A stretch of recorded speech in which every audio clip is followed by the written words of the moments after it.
All right, again, another really good day.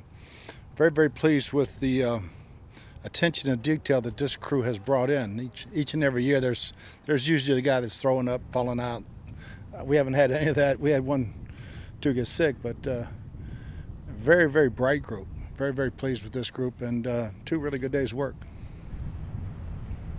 Coach, you got some punt team work yesterday, some special teams, some kickoff today. How much can these draft picks help you there this year? Oh, a ton.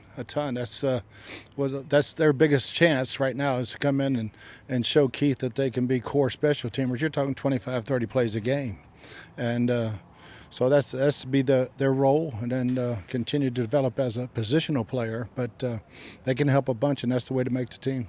You said that yesterday, or that going into today, the things that Kyle Trask was doing, he's going to be doing completely different things today. How would you assess him after day two? I thought he was great. I thought he was fantastic. He's got three guys coaching out of him on every play, so they need to calm down and let him go.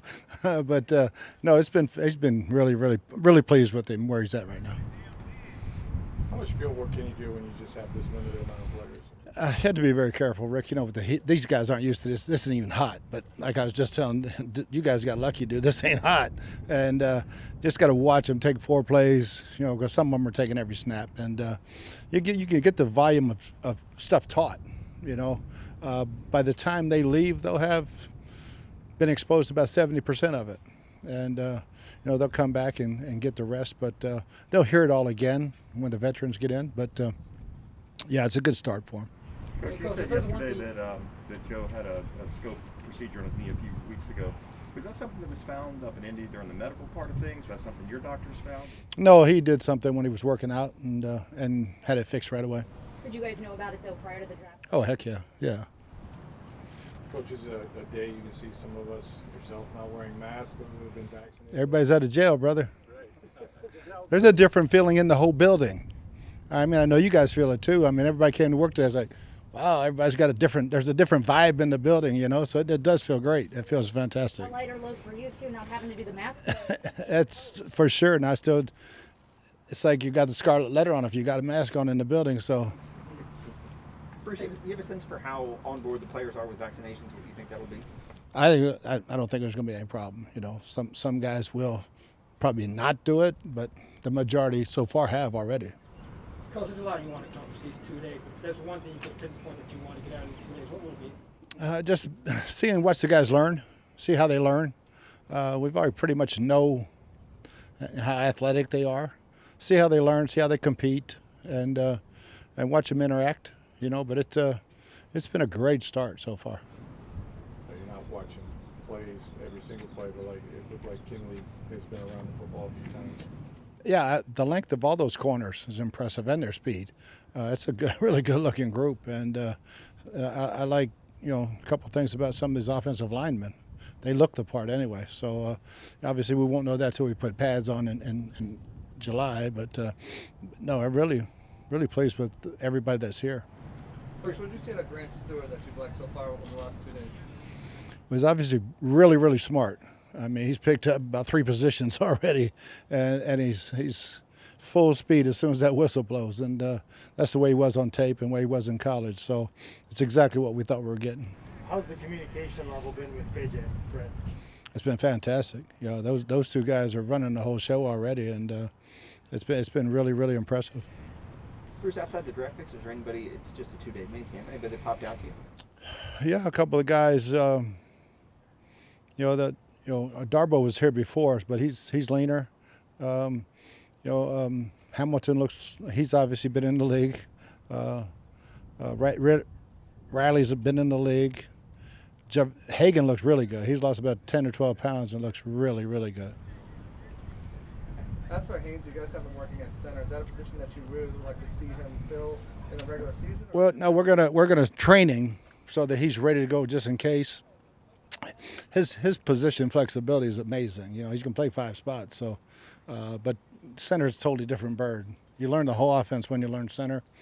Snapping the ball, especially when you start getting Vita and guys like that on you, it's a little different challenge. So we'll train him there. We know he can play tackle. We know he can play guard. Is there a place that you think that that he personally, regardless of the needs of the team, but where you think he fits best? I don't think there's a position he can't play. You know, so he can, if whatever happens, barring injuries, you know, he should be fine at a bunch of spots. Staying on the offensive line, what have you seen early from Hutchinson that you like? Another big, active, strong-looking guy. You know, I can't say that I'm displeased with any of those guys. They all look the part, and you know, they can't wait to see them in pads, to tell you the truth. Coach, as far as some of the veteran guys that we haven't heard from about in a while, like O.J. Howard, as far as injury-wise, how's he coming along, and you expect him to be ready when training camp goes? Oh yeah, I mean he's really close now, and he looks fantastic, working out every day. What about Alex Kappa? Obviously, he had an injury so late in the season. Yeah, I haven't seen Cap. He'll be in soon, but from what I'm hearing, he's working out really, really well and doing well. I see OJ every day, so.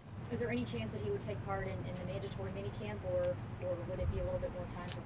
I can't answer that right now. I'd say there's a real good chance, but I can't swear to it. The next time you expect to be back out on the field is mandatory minicamp?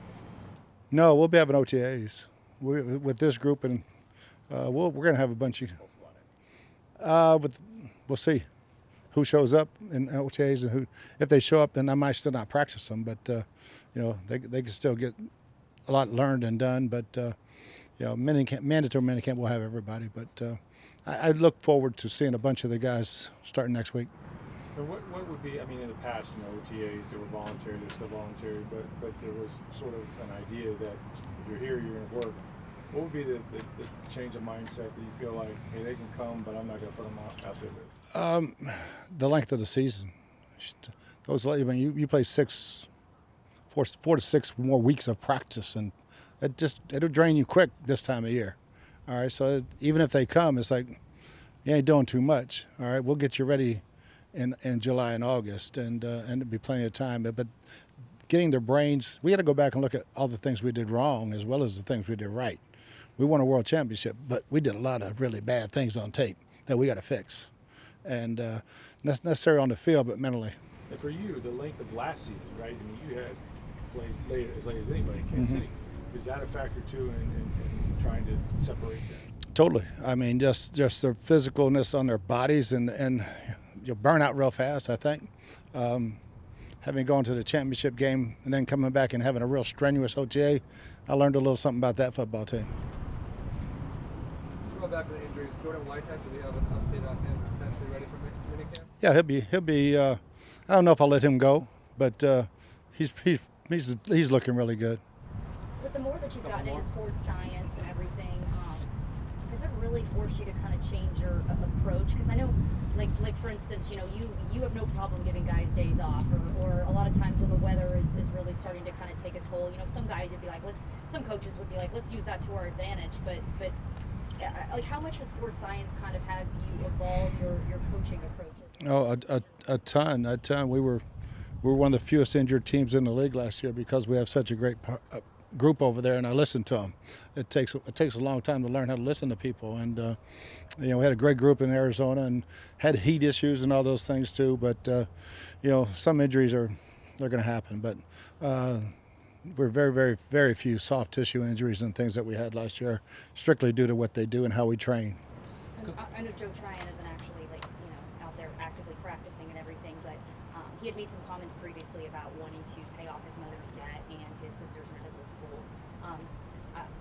I know that you do take pride in getting to know some of these guys as people.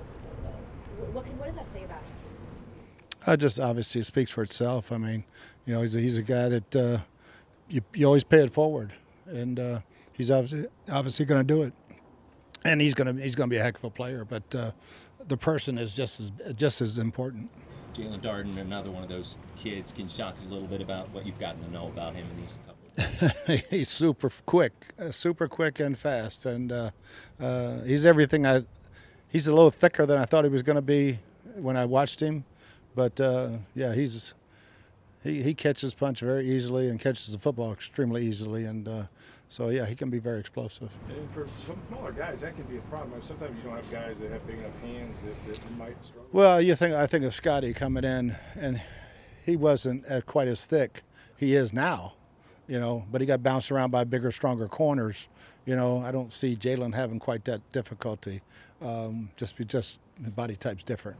So with Darden, you're talking about quality thickness, though, right? Like, Oh, yeah, it's going to yeah, impact the speed yeah. or anything.